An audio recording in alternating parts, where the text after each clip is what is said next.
del equipo de neurodesarrollo, disfunciones celulares en el neurodesarrollo en el Instituto de Salud en Francia, en el INSERM. Asimismo, es coordinadora del proyecto Mielinet de Neurodev.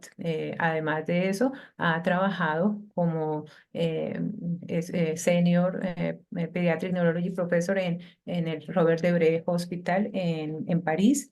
Asimismo, es la coordinadora nacional de Centro de Referencia para Enfermedades Raras y Leukodistrofias y leukoencephalopathies-LEUKOFRANCE en Francia. También es investigadora de la Red de Enfermedades Raras de Europa y es investigadora en la plataforma de desórdenes neurológicos que afectan a los niños en la Universidad Trousseau-Kremlin-Bicêtre en París. Bienvenida. Welcome to our webinar, Dr. Tanguy. Thank you very much. I understand a little bit some Spanish, so I just want to thank you for the introduction because, of course, I am working on leukodystrophies since a very long time, for 30 years now, so it's time for me to transmit what I know. I will try. And I would like to focus on the clinical and MRI diagnostic approach of leukodystrophy mainly. So the first problem for you is to know what is the definition of this leukodystrophy. The definition is not so easy, but it's considered as a heterogeneous group of inherited disorder, primarily affecting the white matter of the CNS, but sometimes with peripheral nerve involvement. And what is important is the fact that this disorder have in common glial cells or myelin sheath abnormality. Because in the past, a lot of people consider that leukodystrophy is related to the myelin sheath abnormalities. But in fact, we accept that it's mainly a problem of glial cells. As you know, the glial cells constitute 50% of the CNS cells. They were considered as a support cells, but now we know that they are essential for brain function and health. So, of course, you know that we have the neurons as the queen in the brain, but we have also all these workers that represent the glial cells. And we have two very important microglial cells, which are derived from the neuronal stem cell, that are the oligodendrocytes. It's a myelin maker, as you know. And we have also the astrocytes that are very important for the white matter homeostasis. And of course, we have very interesting cells that are coming from the outside of the brain because they are derived from the hematopoietic stem cells. It's macrophage-like cells that are settled in the brain that we call the microglial cells. And they have a sentinel role to clean up a lot of stuff in the brain, but to make an exchange between the peripheral and the central nervous system. So if you consider that leukodystrophy are primary white matter genetic disorder, it means that you have to eliminate primary gray matter or neuronal disorder, even if they have small white matter abnormality.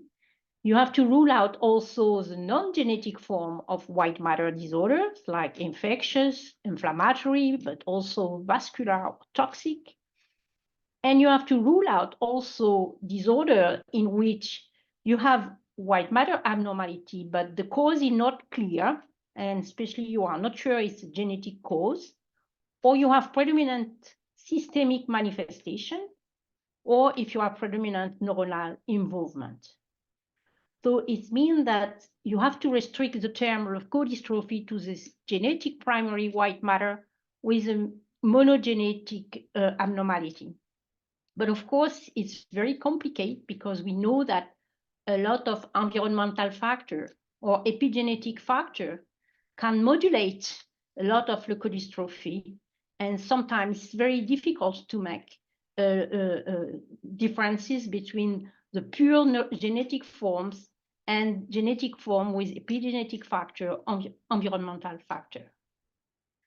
So for me, the best is to classify the leukodystrophy according to the physiopathological classification. And we have two large groups of leukodystrophy. One is a group of abnormal myelin formation, what we call the hypomyelination. And when we say abnormal myelin formation, meaning that we have also abnormal myelin stability, because you know that the myelin formation, you have to make the myelin itself by the oligodendrocyte development, but also you have to maintain this very important myelin sheet. And of course, the other one is a demyelinating leukodystrophy, in which you have a normal myelin development, but you have a secondary myelin destruction. So the stability of the myelin is impaired, but is destructed also. And if you make a comparison between the genetic forms and the non-genetic form, of course, the abnormal myelin formation could be related to the white matter disorder of the premature, for example. And of course, the demyelinating form are more related to the acquired white matter disorder of inflammatory origin, like multiple sclerosis, of course, but for us in children, edema. So, of course, we can classify this patient according to the target cells. For example, we have the oligopathy, in which we can have impair of oligodendrocyte maturation and impair abnormal myelin structure. We can have also some vasculopathy, meaning that we have inflammatory or not inflammatory blood vessel dysfunctioning at the border between the astrocyte and the blood vessels. And we can have also astrocyte dysfunctioning leading to swollen cystic leukoencephalopathies that are related to astrocytopathy. And we have also microglial dysfunction leading to a pseudo-inflammatory aspect that we call the microgliopathy. And of course, one that you know very well, most of the time you are thinking mainly to this sort of leukodystrophy that we call the metabolic leukodystrophy, related to organelle dysfunction that can affect all types of glial cells. But of course, if you are doing a lot of myelin, you are very sensitive to mitochondrial dysfunctioning, to lysosomal dysfunctioning, or peroxisomal dysfunctioning. So sometimes you have abnormality of these organelles that can affect a lot of cells, but they affect predominantly the white matter because they are related to the lipid metabolic and the myelin metabolism.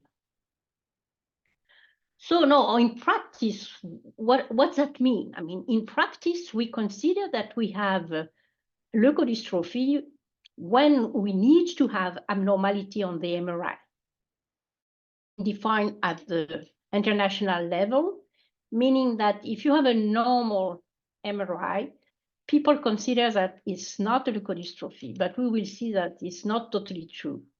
So we need to have a T2 hyperintensity in the affected white matter. And it's interesting because this is most of the time bilateral and symmetrical.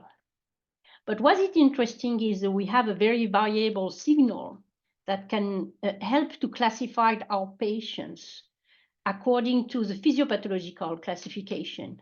Because when you have an abnormal myelin formation, the T2, most of the time, could be normal, as you can see here. The white matter has a hyper signal on T1, or you can have this very strange iso signal of the white matter compared to the gray matter. You can see very well the differences compared to this one, just because you have a very few myelin. Or on the opposite, when you have a hypo signal of the white matter compared to the gray matter, as you can see here, it's more in favor of a myelin destruction and what we call the demyelinating leukodystrophy. But of course, sometimes it's not demyelinating. It could be abnormal water content, for example. So first, we will talk about this hypomyelinating form of leukodystrophy. And I want to give you just an example. Julien is a child who has a normal pregnancy. It was twins. And so we program a C-section at 37 weeks of age because the twins were in transverse position. The first twin was a girl. She was perfect.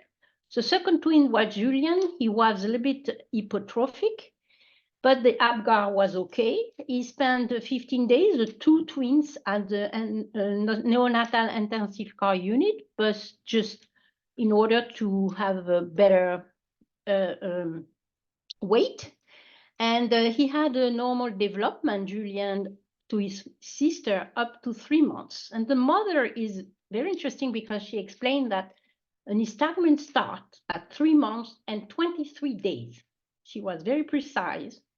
And after that, he had a slower motor progression with a head position that was acquired only at 4 months, a sitting position at 1 year. And when we saw the patient at 15 months, he had the seat position that was very unstable, ataxic. He was unable to walk even with support. He was very hypotonic with hyperlaxity, and he had a mild spasticity of the tricep with the bilateral rossolimo and a multidirectional nystagmus. When we look at the MRI, from a morphological point of view, you can see that he has a thin corpus callosum. He had a mild frontal ventricular dilatation. But looking at the white matter signal on T1, it looks quite okay. I mean, except in the frontal region. But in the frontal region, differentiation was not perfect, but he is still young. And as you know, the myelination in the frontal region are quite later. So he had a normal hyper T1 signal of the white matter. But if you look at the T2, he seems to have some area in which you are able to see the normal hypo signal, like the corpus callosum that you can see here, even if it's thin, the internal capsule that you can see here, or the brainstem, and the cerebellum that you cannot see on this aspect. But all the rest of the white matter looks like an hyper signal with a mild hyper signal, but when you look at a flare, all the white matter was an hyperflare. So this is a typical presentation of a hypomyelinating brain. And with time, this hypomyelinating brain didn't change. You can see at 4 years, 8 years, 11 years, the white matter didn't change with this aspect of diffuse hypomyelinating aspect, except in the first myelinating area corresponding to the optic radiation, the internal capsule, and the corpus callosum. And during this time, this child starts to have a severe increase in spasticity after 5, with school difficulty, attention deficit, perseveration.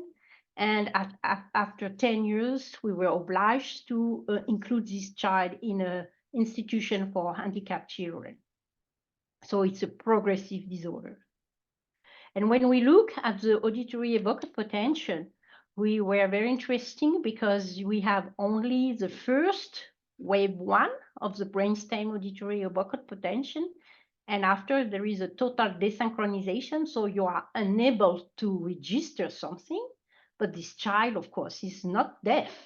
He had a very good hearing, but he had an abnormal conduction. It's a long latency that is not possible because you have a desynchronization. So you don't see any capacity of waves.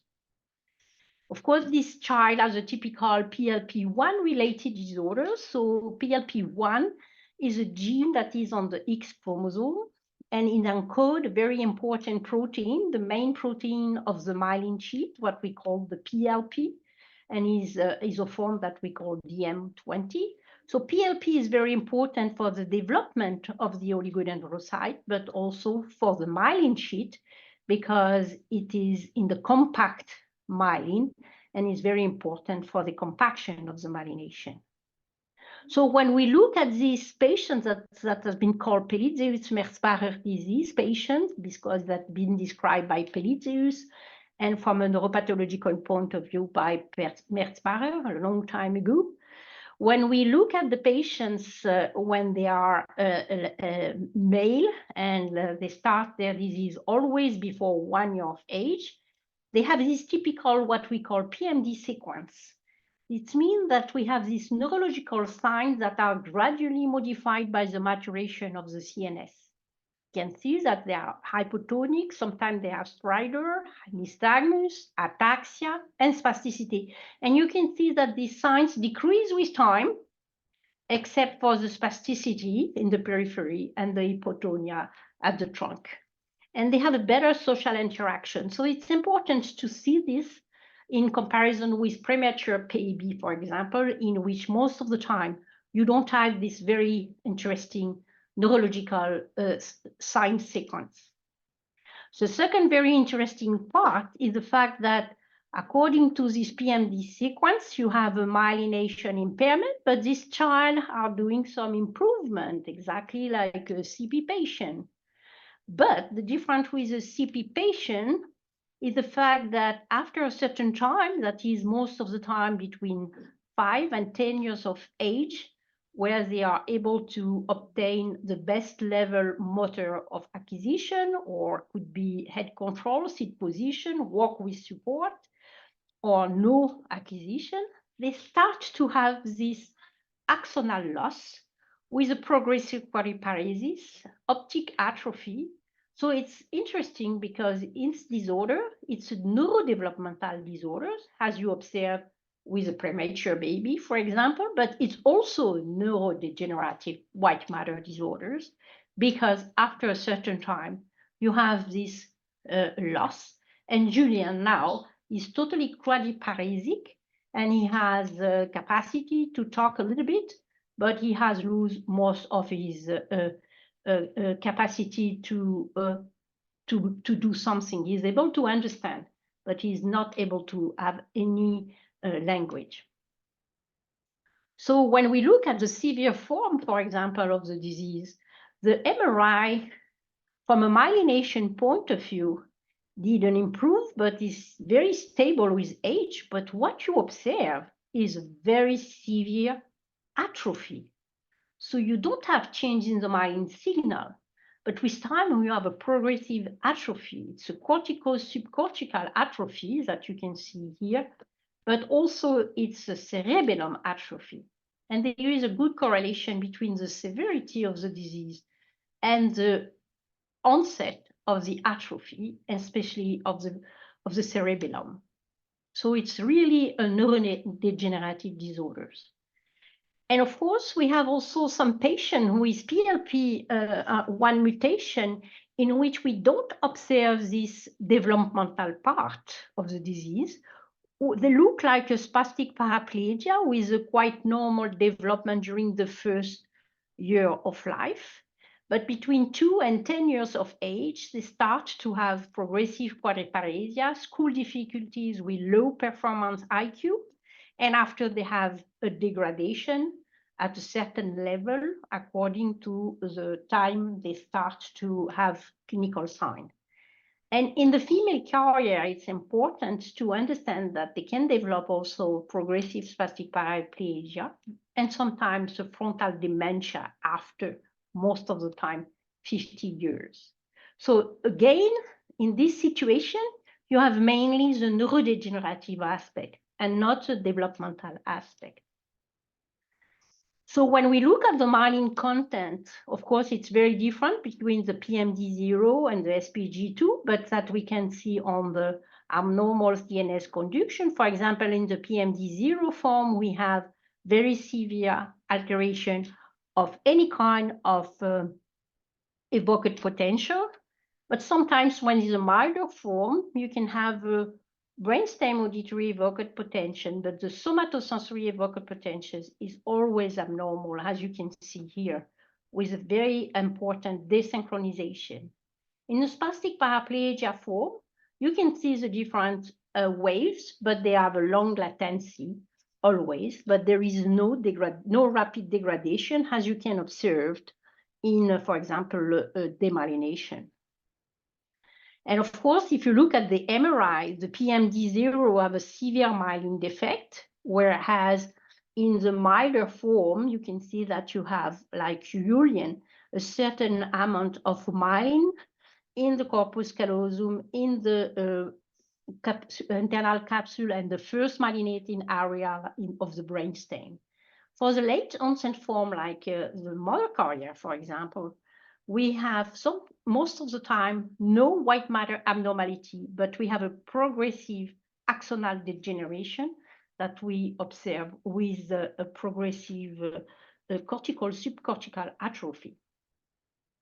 So it means that this is a very interesting hypomyelinating disorders in which we have a very different form according to the severity of the myelin content that is related to the presence of the oligodendrocyte, maturating oligodendrocytes.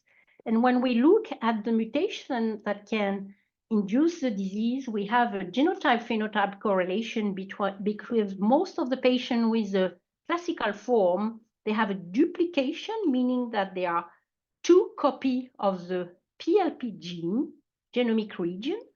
So they are doing some PLP, but in a over expression, so they have too much quantity of PLP and DM20 that are sequestered in the late endosome, and the oligodendrocytes has a lot of difficulties to maturate when they start to myelinate it. They start to have a lot of PLP, and so they have a block in their oligodendrocyte maturation. With a point mutation, there is apoptosis of the oligodendrocyte. And we have also an interesting situation with a null mutation or the PLP-specific mutation, in which we have essentially the very mild form, in which we have no oligodendrocyte apoptosis, but a quite pure axonal degeneration. So when we have no PLP, it's better than having abnormal PLP, and it's better than having overexpression of PLP. And in all cases, what is interesting is this severe axonal degeneration. So this was the typical presentation of hypomyelinating leukodystrophy. And when we observe this type of patients, we find some patients that was called PMD-like patient because they look like a Pelizaeus-Merzbacher disease patient, but they are not linked to the PLP gene, of course.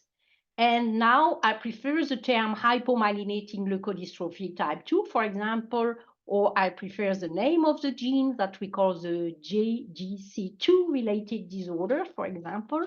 This is, for example, the autosomic recessive form. In a country where you have a lot of consanguinity, of course, this one is more frequent, whereas, for example, in Europe or in France, we have a lot of PLP-related disorder. Again, you can observe very severe form, PMD second form, that start a little bit later than the PLP-related one, or we can observe also progressive spastic paraplegia with frontal dementia sometime, and this situation has been described by SPG 44, and for PLP, it has been described as SPG2. So this is exactly from MRI point of view as a PLP1. It's the reason why we call them the PMD-like patients.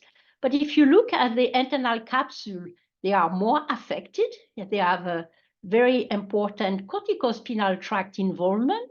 The internal capsule, but as you can see here in the brainstem, I don't know if you are able to see, but you have a hypersignal in the brainstem. And also this is related to the myelin instability, because if you look correctly on the T1, they look a little bit on hyposignal, meaning that there is a very mild myelin instability, but myelin destruction probably also. So the third hypomyelinating form I would like to talk with you is one that has been associated also to a particular MRI. From a clinical point of view, we can say it's a quite severe form with opistotonos, limb dystonia sometimes. But you can see that the MRI demonstrates that there is a very severe caudate nucleus putamen that are progressively becoming totally atrophic. You can see that you have the thalamus, but all the caudate nucleus and the putamen are gone.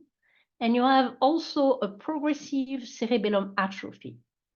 So this is a very severe disease, but it's mostly a developmental disorder because after a certain time, there is a certain stability.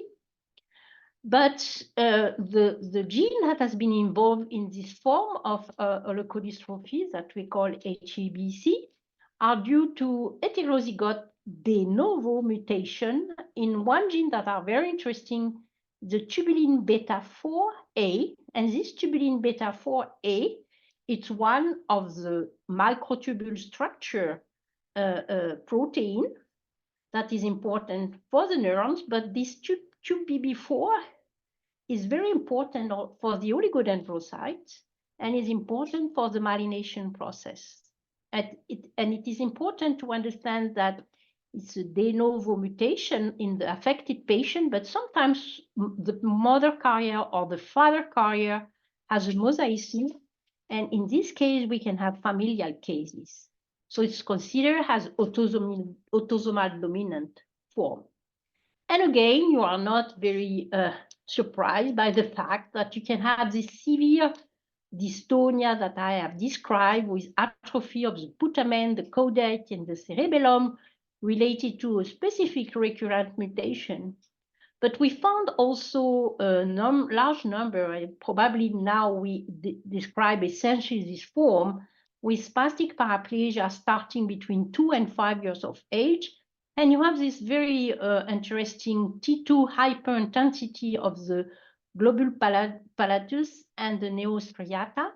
And you still have a hypomyelination with persistence of myelination in the first myelinated area.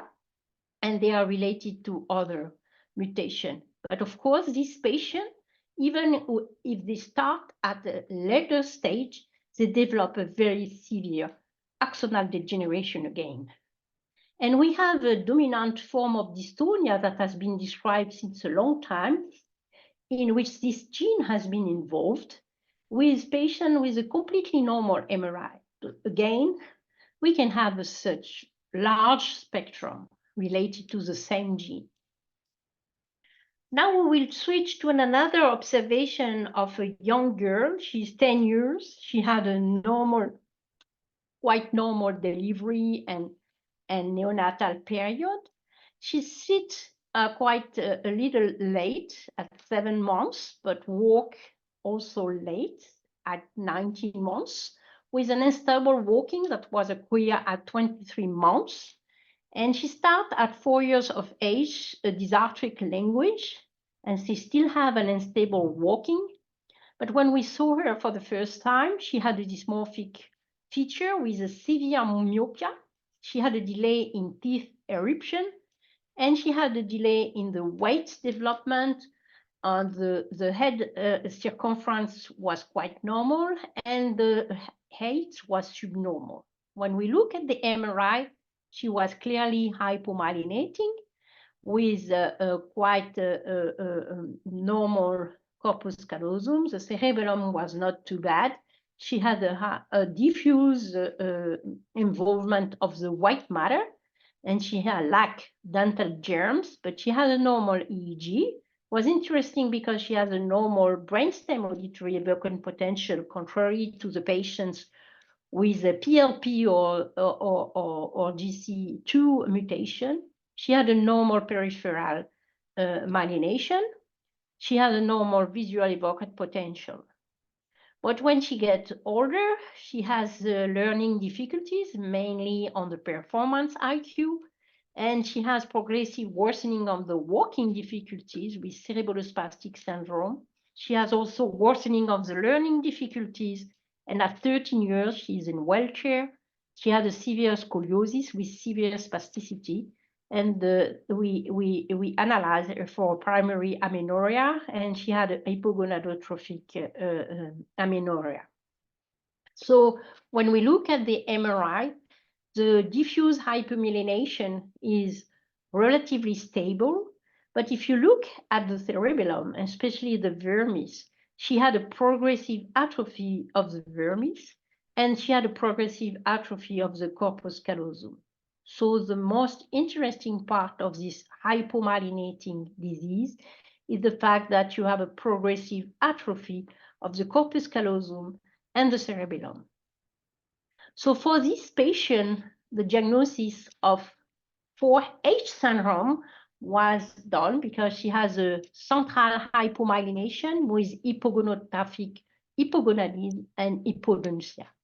And as you know, this 4H syndrome, as well as leukodystrophy described with oligodendria only, or leukodystrophy associated with only tremor ataxia with central hypomyelination described by the people of French Canadian, are all related to the same gene that are mutation in the subunit of the RNA polymerase 3 that we call POLR3A or POLR3B. And as you know, the RNA polymerase is able to produce the RNA from the DNA. So from a clinical point of view, it's interesting because besides this POLR3A and 3B subunit of the POLR, of the POL3 polymerase 3, we found also mutation in the POLR1C, that is a recessive mutation, of course, as the POLR3A and 3B.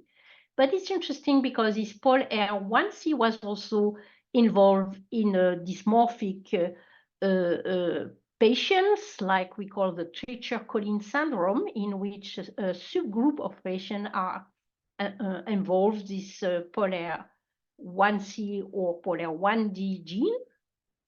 And we recently found also a hypomyelinating leukodystrophy related to POLR3 again, recessive mutation.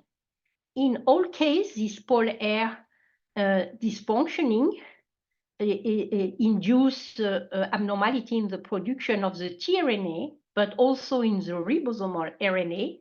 So the ribosomal RNA is very important, as well as the tRNA, to produce a lot of protein, a lot of traduction. So it's an abnormality in the capacity of the cells to make a good traduction when they need a huge amount of traduction for the myelination process.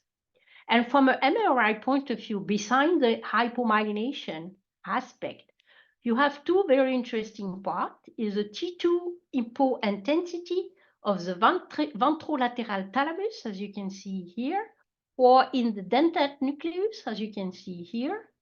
There is an inconstant cerebellar atrophy, but as I show you, it's an important part of the diagnosis, and thin corpus callosum. So look at the ventrolateral thalamus, and dentate nucleus sometimes is important for the diagnosis in a child with a hypomyelinating leukodystrophy. So if I want to summarize for the hypomyelinating leukodystrophy, there is a clinical spectrum from early infantile to late adult onset form that are related to myelin defect severity. And this myelin defect severity is related to the motor developmental score. They are unable to have any motor development or head control, seat position, walk with head or walk in head. But what is interesting is the fact that when it affects the child during the childhood, the gene defect interfere with the active infantile development phase of myelination. So you have the delay or the loss of psychomotor development, and you have this PMD sequence in the neurological presentation. But when it's later on during the adolescent or adult part, you have an impairment of the adaptive myelination. And in this case, you have a cognitive or behavioral disturbance, and with a progressive axonopathy like spastic paraplegia that are associated. Usually you have no rapid neurological degradation, but what is interesting is the fact that you can have a glial dysfunction even in absence of identified myelin abnormality on the MRI, as we have for the mother carrier of PLP. And this is due only to axonal degeneration, but related to glial cell dysfunctioning. So from a practical point of view, it's important for you to consider hypomyelinating leukodystrophy when you have a predominant isolated sign of myelin defect that could be early when you have an impair in the motor milestone, like dystonia and PMD sequence. You have to think about this hypomyelinating leukodystrophy. Or you can look at this when you have a spastic paraplegia or ataxia that start later on, but could be as predominant and isolated sign. And of course, the genes that are involved are always involved in the oligodendrocyte development, especially for the early onset forms, or with the myelin stability, and what is very important, when you have specific RNA dysfunctioning and cellular regulation of the translation, you can have also this type of abnormality. But don't forget that when you have a myelin deficiency, you first have to eliminate the aqueous form of hypomyelination. For example, during a problem with the last trimester, like prematurity, neonatal injury, you can look at the genetic form when it's a primary hypomyelinating leukodystrophy, especially when you have isolated scene of myelin deficiency with PMD sequence or SPG ataxia. But don't forget that a lot of other disease can have a secondary hypomyelination, because when your axon is not developing correctly, when you have mental retardation, epilepsy as the main signs, of course, you have a secondary abnormality in the myelin development. We know that with the Angelman syndrome, the Rett syndrome, most of the time they have a delay in their myelination program. Or even when you have, for example, DNA repair abnormality, like in cocaine syndrome, you can have a very severe hypomyelination, but they improve with the time, whereas neurodegeneration increase. So it's very important to make a difference between this primary hypomyelination and secondary hypomyelination. So now we will start to switch for the demyelination forms in which we have a myelin destruction. And again, we have a clinical spectrum from the early infantile form to the adult form. But this time is not related to the myelin content, it's related to the disease onset, meaning at what time the demyelination process starts. And it could start at an early infantile phase when you have a very severe form, in which, of course, you will have essentially motor and psychomotor impairment development. But of course, if you have a later onset, you will have essentially axonopathy or cognitive or behavioral disturbances. So differences with the hypomyelinating leukodystrophy is the fact that in this disorder, you can have acute or rapid neurological degradation related to the myelin or white matter homeostasis breakdown. And it's very frequent for us as a neuropediatrician to have as a first sign acute neurological regression with a lot of different symptoms, a lot of different trigger factors like head trauma, banal infection, anesthesia, psychological stress, alcohol sometimes, that you consider as causal. And we consider, for example, it's epilepsy or it's hemiparesia after head trauma. But what is important to make a difference is between an acute neurological disorder and probably a more demyelinating form, when you have acute neurological distress without cause or mild cause effect, or if you have symptoms before the acute phase. Be careful, mild mental retardation, school difficulty, behavior change, megalencephaly, microcephaly, hypertrophy are very important symptoms that you can find in the patient history. And also if you have specific non-neurological clinical signs like skin abnormality, dysmorphia, visceromegalia, or malformation. And of course, if you have a positive family history. But be careful, sometimes the family history, you could have distinct symptoms than the acute phase that you observed. So when you have such type of presentation, the first thing, of course, is to do an MRI. And you consider that you have a demyelinating lesion when you have a white matter, hypo T1 and hyper T2 intensity.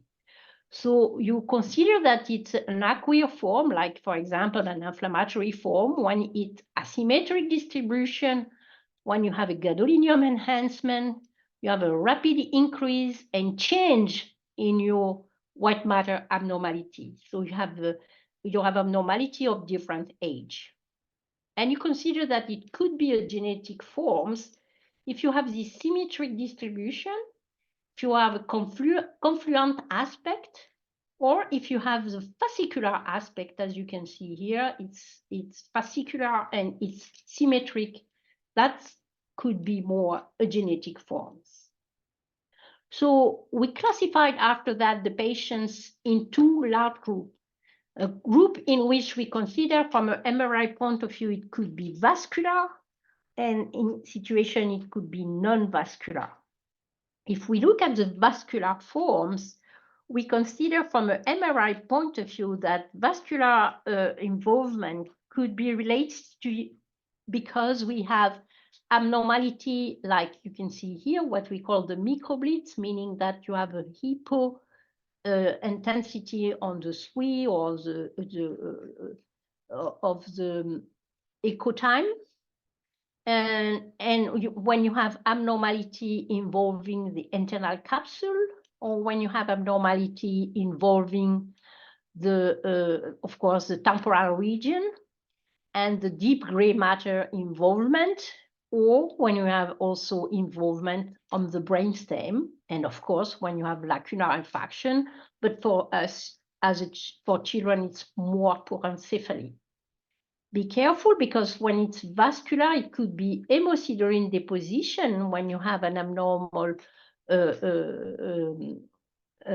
SWE, for example, but it could be also calcium deposition. And to make the differences, you can use a CT scan in which the calcification are very well seen, whereas the hemosiderin is not seen.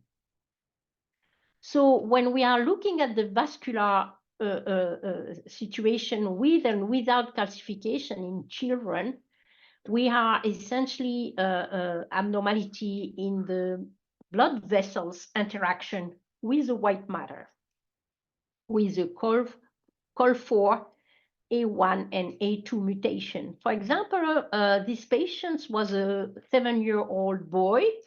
He had a surgery of strabismus, and few hours later, after the anesthesia, he developed a dysarthria, a facial paralysis, swallowing difficulties. He had a scanner that was a CT scan that was normal.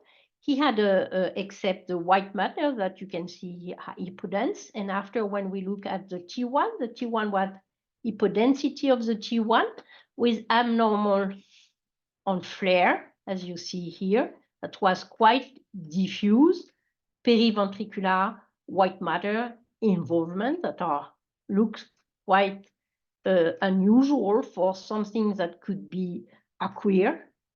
And finally, by the gradient echo time, we were able to see some microblitz like here. And when we asked to the mother, we finally find that the strabismus start at 2 years of age. That is not very common, with dyspraxia and mild school difficulties. And this child has a de novo mutation in the COL4A1 gene. You can have also vascular abnormality, like for this patient in which we observed the porencephaly, and she was considered as a CP patient because she developed infantile spine. She had right hemiplegia due to this porencephaly. But we were interesting because behind the epilepsy she developed, she had this white matter involvement that nobody understands. She had a very severe white matter involvement that are totally diffuse, as you can see. It's a demyelination aspect because it was an hypo T1. And what is interesting was the fact she had also a certain lysocephaly of the occipital region, occipital duration. And this patient, we found a deleterious homozygote mutation in the LAMB1 gene. And the LAMB1 encodes the laminin beta-1 gene that is a major component of the basal membrane that are very important for differentiation and migration. And this gene was involved for a very severe leukoencephaly that's been called the Cobblestone malformation. And so we consider that this mutation could be related. And of course, it's all of these basalopathies that can induce abnormality in the endothelium vascular membrane can induce white matter abnormality. It could be the call for A1 or A2 mutation for the collagen 4, but also the laminin, the LAMB1, as I show you, but you know very well that in LAM-A2 mutation, laminin alpha 2 abnormality, you can have also a diffuse white matter abnormality. When you have calcification, you need to first evoke Aicardi-Gouttières syndrome, or IGS. This Aicardi-Gouttières syndrome are very well known as a vasculopathy related to inflammation, in which you have this calcification deposition due to the fact that it starts at the early stage. And you have different presentations. Sometimes a presentation in utero, in which there is a lot of calcification already present. And sometimes interferon in the fetal blood can help you, or gene analysis. Sometimes you have abnormality during a neonatal period that suspect a congenital infection because you have hepatosplenomegalia with increased hepatic enzyme, thrombocytopenia, and of course, abnormal neurological exam. But the most frequent form are the subacute severe encephalopathy after a normal development. And in this case, of course, you consider that it's encephalitis with a child that are less acute compared to viral encephalitis, for example. Patients have a long months with irritability, and what is interesting, parents report a lot of aseptic fever, considered as related to a virus, but they found never something, or sometimes it's very acute and disappear in one day. There is a progressive loss of acquisition, progressive microcephaly, epilepsy, and of course, the diagnostic is coming from the lymphocytosis that you can find that is considered as aseptic meningitis, and of course, high interferon alpha in the CSF. But of course, after a certain time, this acute phase can decrease, or the child can die from the acute phase.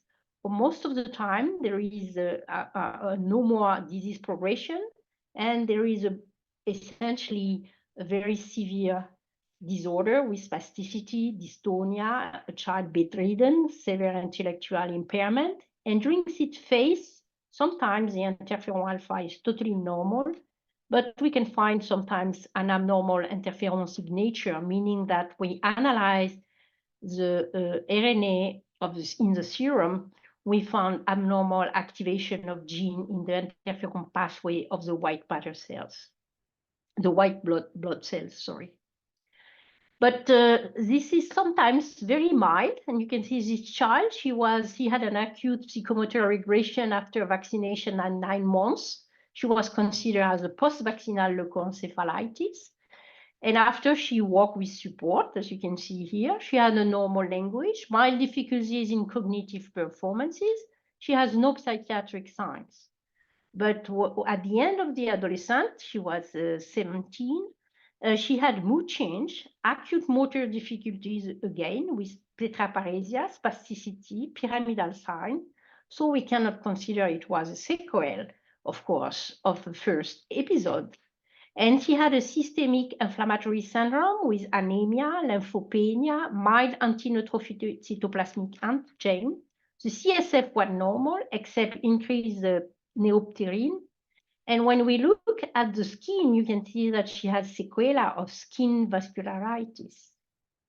So it's interesting to see that she was considered with a very mild acute form, and after she developed a more inflammatory disease that is very frequent during the adolescent time in patients with Aicardi-Gouttières syndrome. And you can see that from an MRI point of view, there is a clear aspect of inflammatory disease in the white matter.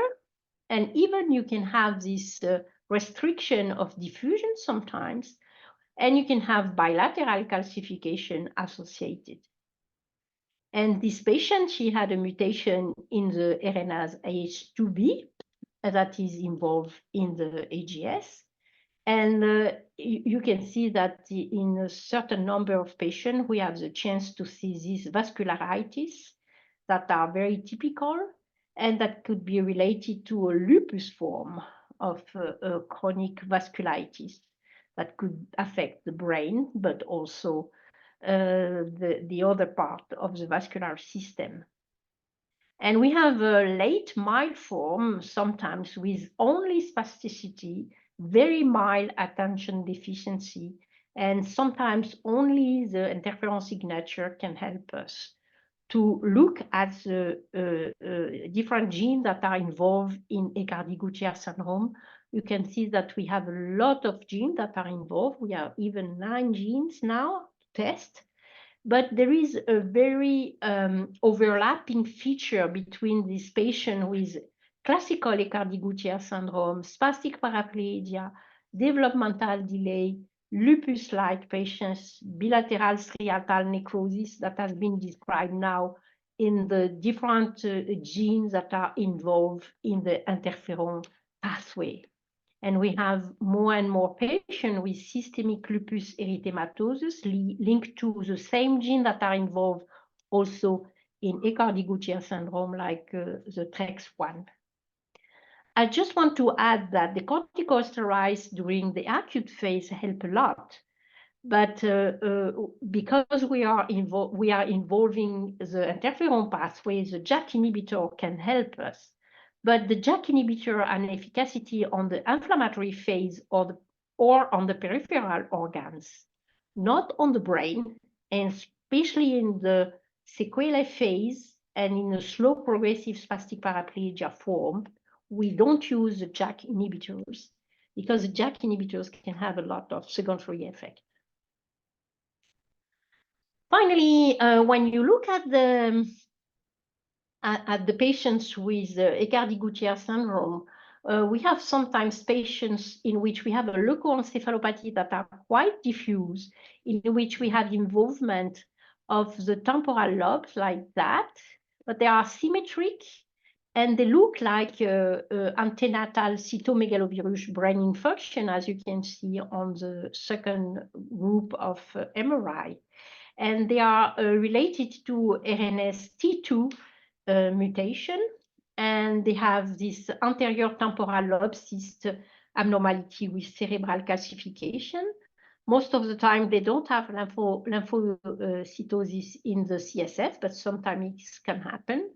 And they look like a certain patient with AGS, in which we observe also this temporal lobe involvement, like, for example, in TREX1 mutated patients. But you can see that we can have exactly the same MRI in utero CMV infection, AGS, and RNase T2 mutation, but the presentation, clinical presentation, could be very different, and the evolution, of course, but it's sometimes not very easy to demonstrate, except when you find the gene abnormality.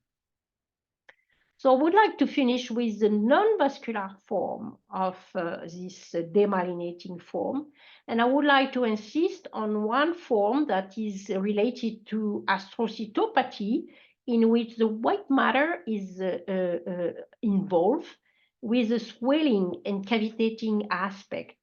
Most of the time, it's not a demyelination, but you have an increase in the water content of the white matter that look like a demyelination because you have a hypo T1.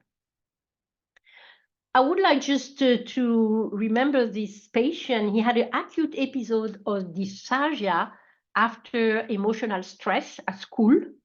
He has a normal neurological exam, and at the same time, he developed anorexia due to food intolerance with vomiting, anxiety, and fatigue. And so he was considered as anorexia nervosa during 1 year, but we were lucky because one doctor decided that it was very strange anorexia nervosa, and they performed MRI. And as you can see here, we found an asymmetrical posterior bulbar lesion that we call hypo T1, hyper T2 that you can see here, very asymmetric with gadolinium enhancement. So the first thing we thought it was a tumor. But when we look at the sustentorial region, it was completely abnormal. You can see here periventral lesion predominant in the frontal region. And of course, in the basal ganglia, we have also abnormality with hyper T2 and flare in the basal ganglia.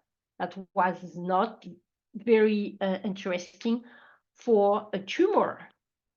So finally, we find in this patient a dominant de novo mutation of the glial filabril acidic protein, that is a protein of specific of the astrocyte. And this patient has a juvenile form of what we call the Alexander disease. And this is a juvenile form, and we have more and more clinical presentations with this type of presentation, can develop after that spasticity, ataxia, cognitive dysfunctioning. And of course, the more classical form of Alexander disease is the infantile form, but it's not so frequent. It's a very progressive macrocephaly with loss of developmental milestone, regression sometimes, epilepsy, spastic paraplegia, feeding difficulty, and death in the first 10 years. But in this patient, what is typical, like this patient, he has a general status epilepticus with a mild delay in learning, with head circumference was not so big, but it was 2 deviation standard. And as you see, the MRI looked Adam-like, but it was bilateral and symmetric with a frontal predominance. And what is typical of this type of Alexander disease patient is the periventricular rim that you can see here, that you have all along, with basal ganglia that you can see here, and brainstem involvement that is not here. And you can have a contrast enhancement in the basal ganglia. But this frontal predominance is very interesting because it's not very frequent. And of course, it could be sometimes very extensive cysts, as you can see here, or it could be asymmetric, and it's sometimes very complicated to make the difference with diffuse tumor, for example, proliferation, glioma, for example. So this disease is related to de novo heterozygote mutation in the glial fibril-associated protein gene. But as you can see, there is no genetic phenotype correlation. For example, this mutation can give you an infantile form, but can give you also a juvenile form. Or this one can give you all kinds of forms, including the adult forms. And of course, this is the main presentation of what we call the astrocytopathy, in which you have abnormality in the exchange at the capillary lumen between the parenchyma and the astrocyte fit and the blood, but you have also a dysfunctioning of the clearance of neurotransmitter, inducing epilepsy and cognitive impairment. And there is, of course, a very severe dysfunction in a gap junction network with a lot of high water content in these patients. Of course, we have another group also of these very swelling aspect of the white matter, like in this patient, it's diffuse. It's not with the predominance, frontal predominance. It's diffuse. It's hypo T1, hyper T2. And you can see there is a cavitation in the temporal region, as we observe with the patients, in certain patients with Aicardi-Gouttières syndrome or RNAsT2, but these patients, they have a macrocephaly. And in this case, they have also cerebellar spastic syndrome, cognitive difficulties. They are sometimes very slowly progressive, stable, but they can have a very acute stress regression. And the characteristic is the cystic change in the anterior temporal lobe, but also, as the patient I will show you, in the parietal lobe. Oh, sorry. You can see, for example, this Lilia, she was totally normal. She has a macrocephaly, start after 6 months, around 6 months, but was very stable. And she fall at 8 years. She had very severe regression with a very partial recovery. As you can see, she had a cyst on the flare here on the anterior region, but also in the parietal region here. So it's very diffuse, it's very edematous, and it's a very hypo T1, as you can see here, with a macrocephaly. So there is a mutation in a gene that are very important, that we call MLC1, that are very important in the astrocyte for the exchange of the water content between the lumen of the capillary and the parenchyma. And of course, we have another group of patients in which we have, for example, this child, he had a head trauma. He has also a microcephaly, but he was able to walk. He had a good IQ. When he fall down and he was a little bit confused, we make an MRI, and he has a typical presentation of the MLC patient, as I show you.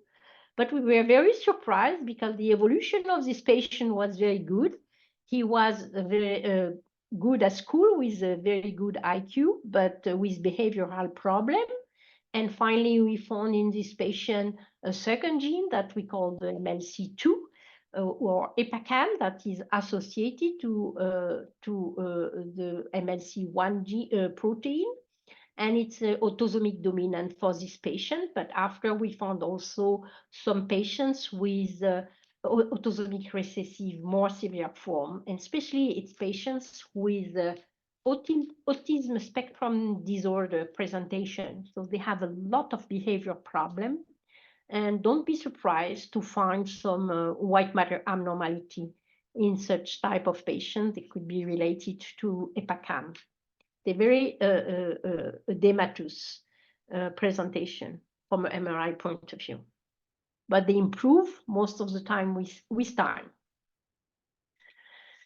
So I would like to finish with a group of disorder related also to astrocyte dysfunction, but also oligodendrocyte dysfunction. It's a child that was normal up to 3 years. He has a rapid regression at 3 years with cerebellospastic syndrome. And when we look at the MRI, you are convinced that he has also very diffuse involvement of the white matter, as you can see here, with a hypo signal of the white matter on a T1 that is totally affected. It's bilateral and symmetrical, that involve mildly the internal capsules are less affected, you can see here. And also there is a cavitary, microcavitary area of the white matter on the flare here, but also in the frontal region. And you can see this aspect with a progressive disappearance of the white matter. So this patient is affected of the classical form of CASH or vanishing white matter disease. So CASH is for cerebellar ataxia with central hypomyelination. This patient has a central hypomyelination, but with a proliferation of immature oligodendrocytes due to the fact that they are stopped in their maturation, and they have a foamy aspect. So it's a hypomyelinating disorder, but as I show you, there is an abnormality on the T1, not by a demyelination aspect, but because there is a very severe swallowing of the white matter by the astrocyte dysfunctioning, with a very good preservation of the axon. So you can have a long time good preservation of the axon with absence of clinical sign, except when you have an acute phase, because this the protein that the mutation that are involved in this disease is the eukaryotic initiation factor 2B, and this very interesting factor is a regulator of the translation initiation, meaning that when you have a stress in your cells, you need to stop the translation, otherwise you will have a lot of trouble because you will produce abnormal protein. So this EIF2B is regulatory for the stress in the conditions, the stress condition, and there is 3 subunits, and these 5 subunit could be mutated, but mainly, and the large majority are mutated in the EIF2B5 gene that are encoding the epsilon subunit of the protein. So it's interesting because it's an ubiquitous protein, very conserved, but that affect only the glial cells, the oligodendrocytes, and the astrocytes. And again, we have a large clinical spectrum, and we found, besides this classical form, we found congenital form with a lot of intrauterine growth retardation, joint contracture, cataract, hypoplastic kidney, ovarian dysgenesis. So in this congenital form, we are able to see the fact that we have other organs that are involved. And we have on the other side the adolescent or adult form that are interesting because most of the time it's behavior problem. So they look like depressive patients with the difficulties in working capacity, and especially for school. They have difficulties, and they were perfectly normal up to 9. And after they start to have motor signs. And when the motor signs start, the death will occur in 2 or 3 days, years later. So it could be very rapid after a certain time.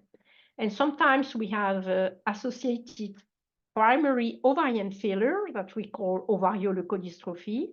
And sometimes you can see the cataract on the glaucoma.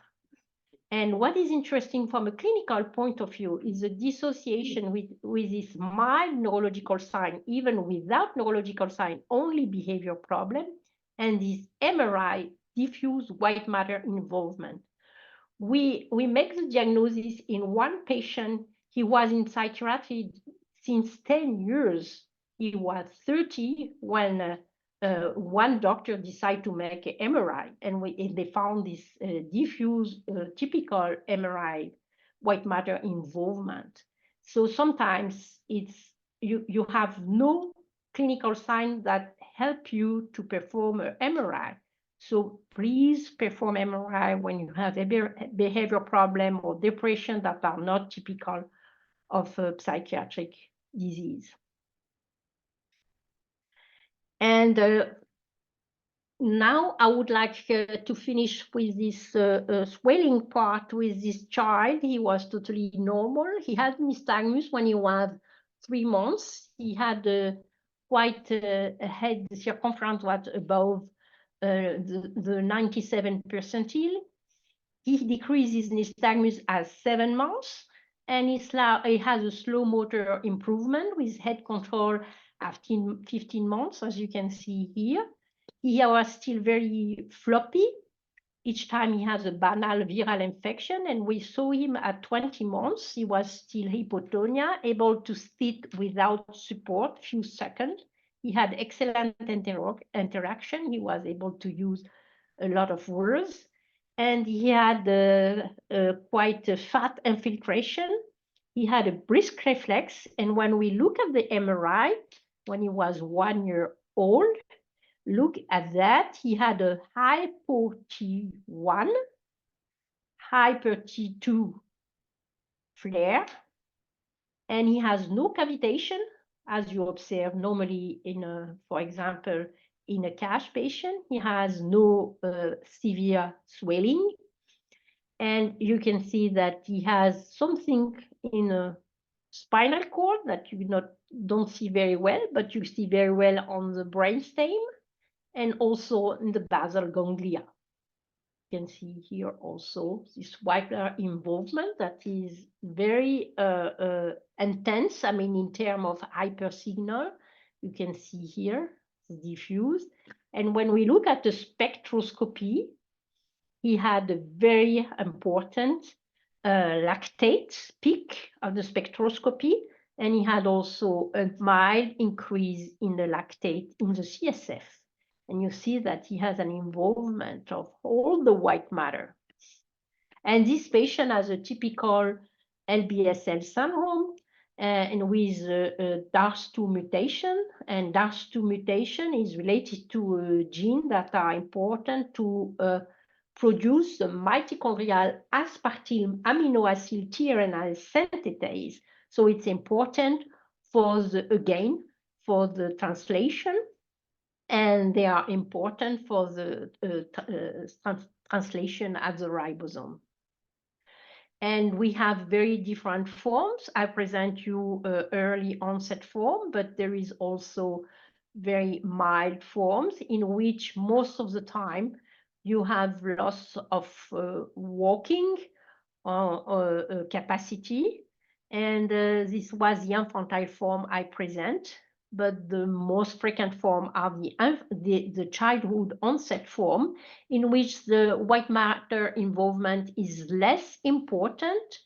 You can have also this involvement of the basal ganglia, but what is interesting is the involvement on the brainstem, in which you have you can affect the trigeminal nerves in their intraparenchymatous area and mesencephalic area. And as you can see here, for example, and what is very typical is the spinal cord involvement, because you have an involvement all along the dorsal column and the lateral corticospinal tract. So it's all along, it's very typical, and you observe that in the infantile form, in the childhood form, and even in the adult form. So it's very good sign from a diagnostic point of view, as you can see here, for the adult forms in which only the spinal cord have helped us. So we have also others tRNA synthetase that has been related to white matter involvement, especially during the early stage. As you can see here, for ERS2 mutation, it's ERS2 is for the mitochondrial glutamyl amino acid tRNA synthetase, in which sometimes we have a very impressive white matter involvement and basal ganglia involvement. And after you have a shrinking of the white matter that is become very small, in which you have no more white matter abnormality.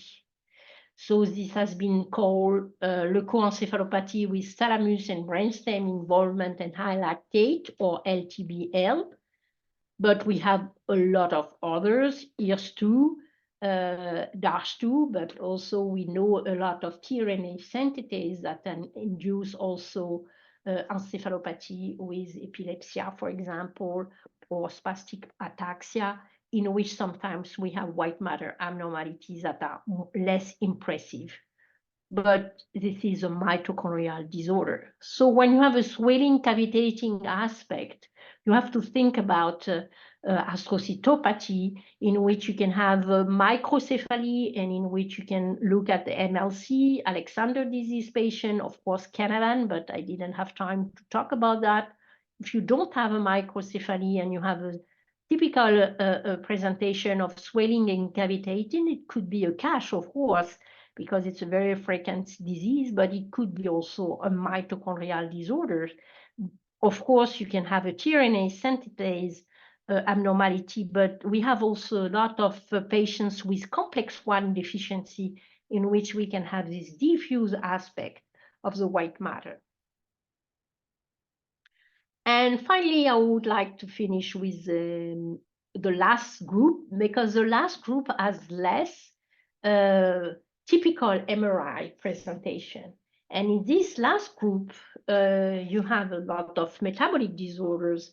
And of course, it's a situation in which you can have metabolic screening. But I would like just to tell you that we can consider leukodystrophy related to metabolic disorder only the predominant glial cells or myelin sheath abnormality. So it means that you need to have a predominant white matter involvement, because we have a lot of metabolic disorder in which we have systemic manifestation of predominant neuronal involvement, in which sometimes we have white matter abnormality, like, for example, ceroid lipofuscinosis, neuroaxonal dystrophy, but this is not leukodystrophy. So you need to really consider as metabolic leukodystrophy only when it's for glial cells or myelin sheath abnormality and white matter involvement. And again, we have this clinical spectrum that you know very well, with the early infantile form, late infantile form, juvenile or adult form. And of course, what is interesting is the fact that any kind of metabolisms that are important for the myelin production is very important, like disorder of the cholesterol metabolism, disorder of the lysosomal or peroxisomal, because they are very important for the lipid metabolism and the energy production as a mitochondrial disorder. So I would just want to finish with the very classical disease that you know, of course, is the X-linked form of adrenoleukodystrophy related to very long-chain fatty acid accumulation in plasma and tissue due to abnormal function of the ALDP protein. So what we know in this disorder is the fact that you have two types of presentation. You have the adrenomyeloneuropathy form, in which you don't have white matter abnormality, and you have a cerebral, what has been called the cerebral childhood adrenoleukodystrophy, in which we have a progressive and lethal cerebral demyelination that occur mainly in boys between 5 and 12 years of age. But you have to understand that a lot of adult males can develop also the CALD, and we know that 65% of ILD male newborn will develop cerebral demyelination, meaning the severe form of the disease. Because when the demyelination starts, it's a very, very severe disease. You can have what is very interesting for you from a clinical point of view is the fact that most of these patients, they start with cognitive difficulties, visuospatial and visuomotor function, attention and reasoning start to be abnormal, and around most of the time between 4 and 5 years of age. And after that, you have the neurological deficit with, of course, sometimes the surrenal deficiency.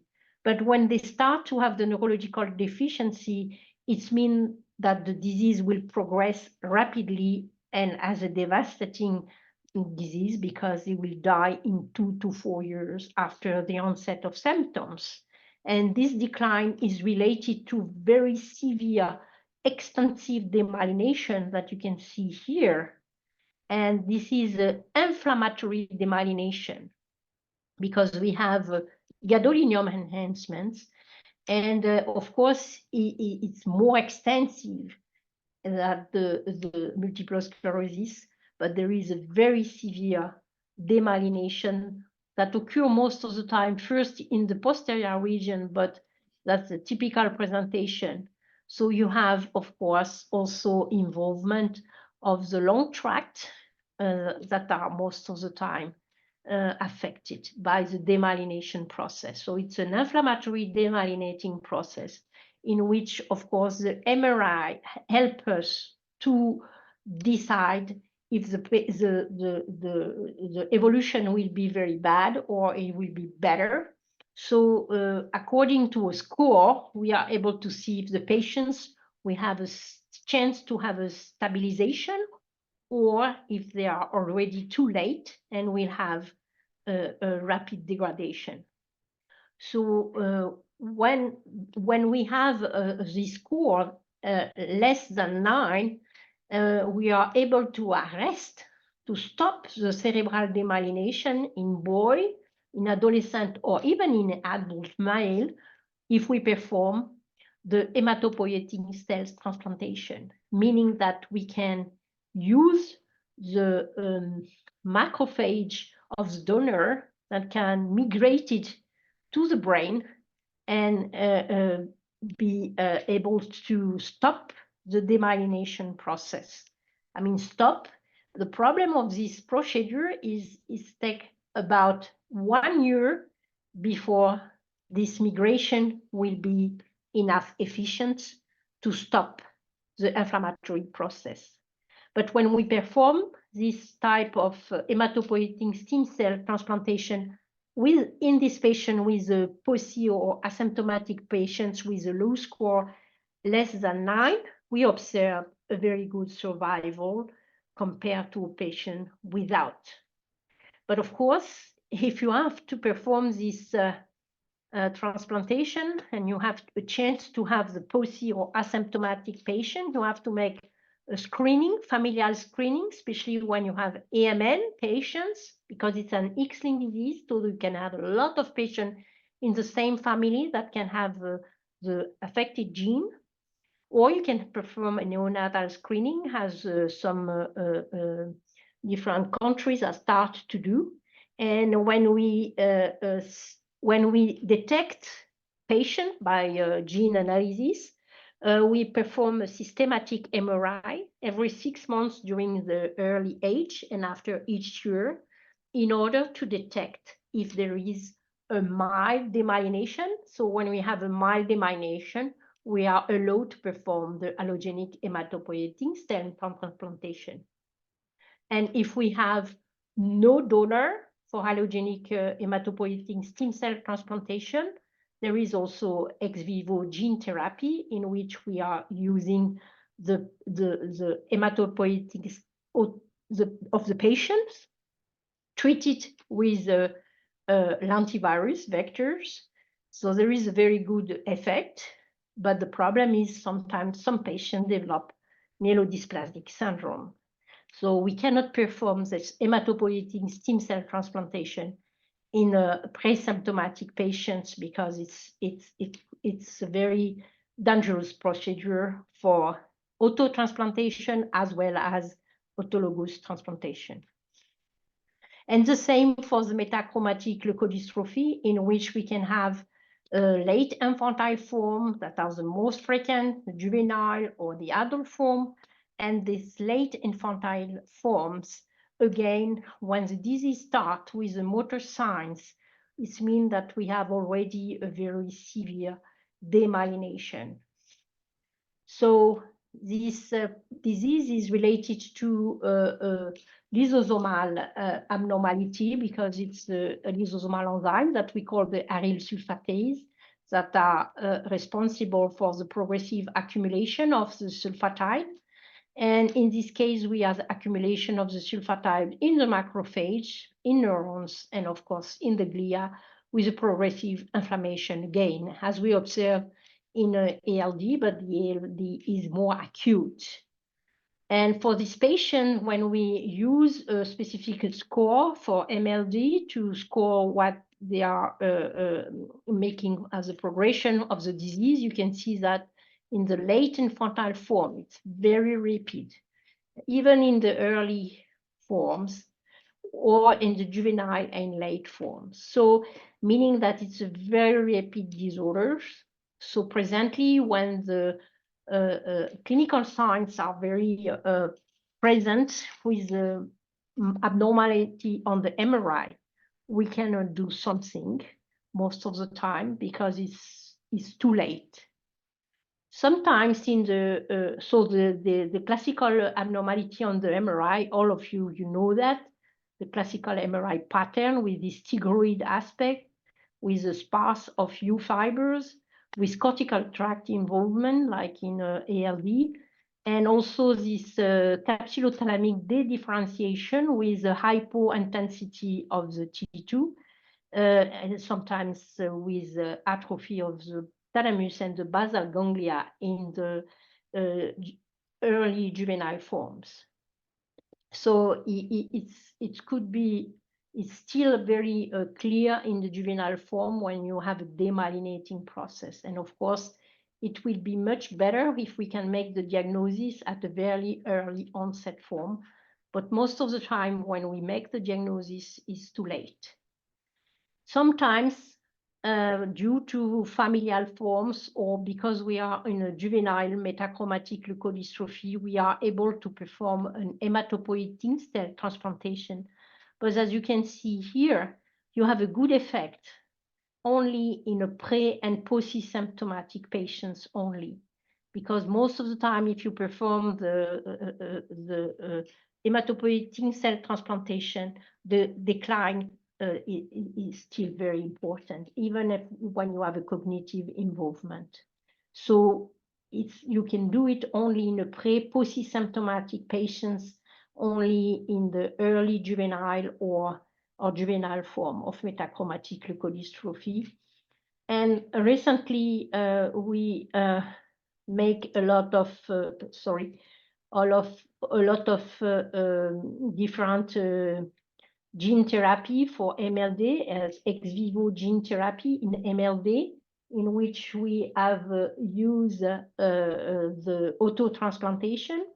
And in MLD, it's very interesting only in patients without clinical manifestation, late infantile or early juvenile. And so it means that you need to have a familial screening or a neonatal screening to have a chance to save the evolution of the disease. Otherwise, it's too late when you have too much motor signs or white matter abnormality. And it's the same for the last disease that you know is Krabbe disease. It's even quicker because we have very early infantile forms in which it's very, very complicated to stop the disease. And presently, they start to make some hematopoietic stem cells associated with gene therapy, but we don't have the result yet. But I would just want to show you that in a Krabbe disease, we have more and more cases in which the diagnosis is made in front of spastic paraplegia, peripheral neuropathy, or cerebellar ataxia with cognitive decline, sometimes optic atrophy, and very mild white matter abnormality. And in this situation, perhaps a treatment could be more adapted. So just remember that when you have contrast uptake in leukodystrophy, look at the ALD, look at the MLD when it's mild like that, but look also at Krabbe disease, especially when it's involves the intracranial part of the trigeminal nerve. And of course, I cannot finish without the therapeutic of this demyelinating form. We heard about gene therapy or hematopoietic stem cell transplantation, but you just need to know what is the main problem. For example, if the main problem is energy distress, like you have with a high lactate or spinal cord involvement and things like that, perhaps you can use energy activation. But in all cases, when you have homeostasis impairment, stress deregulation, or inflammation, when you have an acute phase, the corticosteroids are very useful. You use the same intravenous bolus as you use for multiple sclerosis, for example.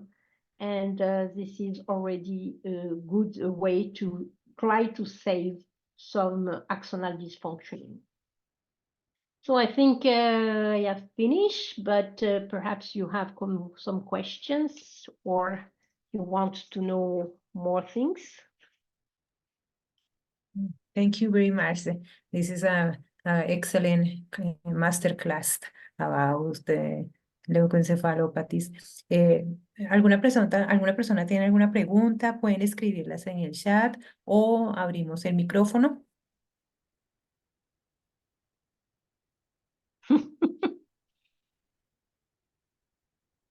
It's not time to sleep in Colombia yet. No, here is 3, sí, it's the afternoon.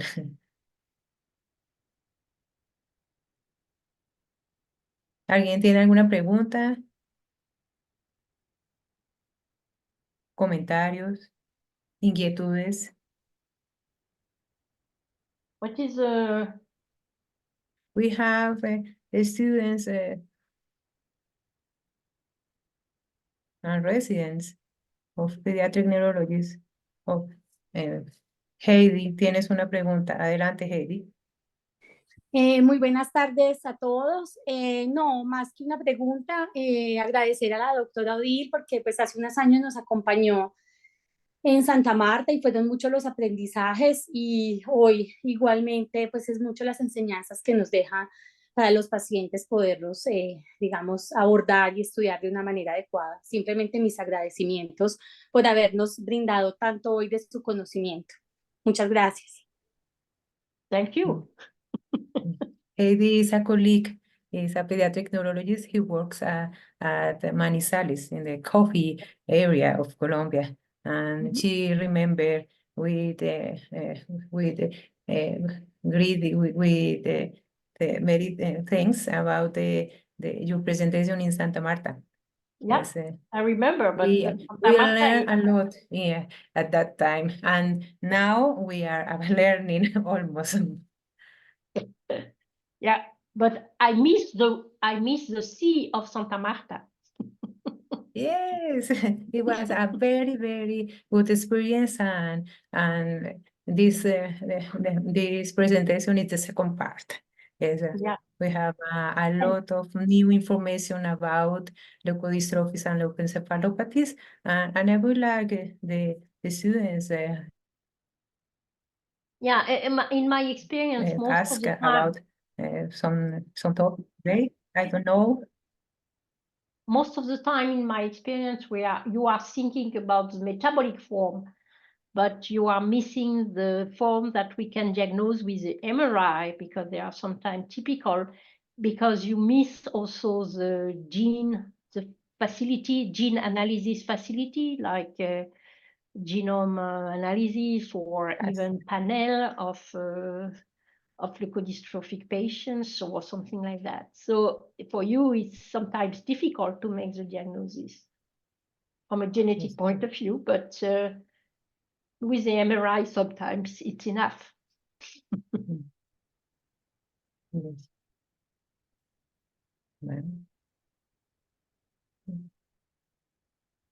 there are no questions, but if some person decides to write a question later, maybe I will send you the question and share with the person the answer. If you have some cases, also we can help you to make the diagnosis, or if we have a good interaction between the clinical presentation, the MRI, and you want to perform gene analysis and the family doesn't have the money or something like that, we can do it for free. We have a panel that we can use for that. Yes, and I think it's very important to classify the and to focus in the principal features, clinical and on MRI in the patient to have a better diagnosis and to improve the attention. Yeah, so we have a national. Every month we have a national interaction to analyze the cases, but it's in French. So my colleague from Chile that speak French are connected, or my colleague from Tunisia, from Algeria. but you need to learn French because most of the description and everything is in French. Thank you. But if you have some cases, we can have a specific web exchange with you. Or maybe a meeting presenting cases with high difficulty to diagnose. Yeah, and help you to diagnose them. Thank you. Of course, with the training, you will have more and more experience. Will help you. Yes, thank you. Okay. Bueno, pues veo que pues, ha sido una jornada muy interesante. Hemos aprendido cada vez que hemos escuchado a la doctora Tanguy. Ha sido una excelente oportunidad para pues, confirmar conocimientos, reafirmar lo que de pronto ya habíamos visto antes y sobre todo para aprender con un enfoque muy práctico, muy estructurado, como lo pudimos ver en el día de hoy, para optimizar el tratamiento de nuestros pacientes y poder hacer, pues, hacer de nuestro trabajo un proceso continuo de aprendizaje y de compartir experiencias. Bueno. Thanks again, Dr. Tanguy. So thanks a lot, and hope you will help. It will help you for the diagnosis, and don't forget to ask us something if you need. Thank you. Bye bye. Nice to see you again. Bye.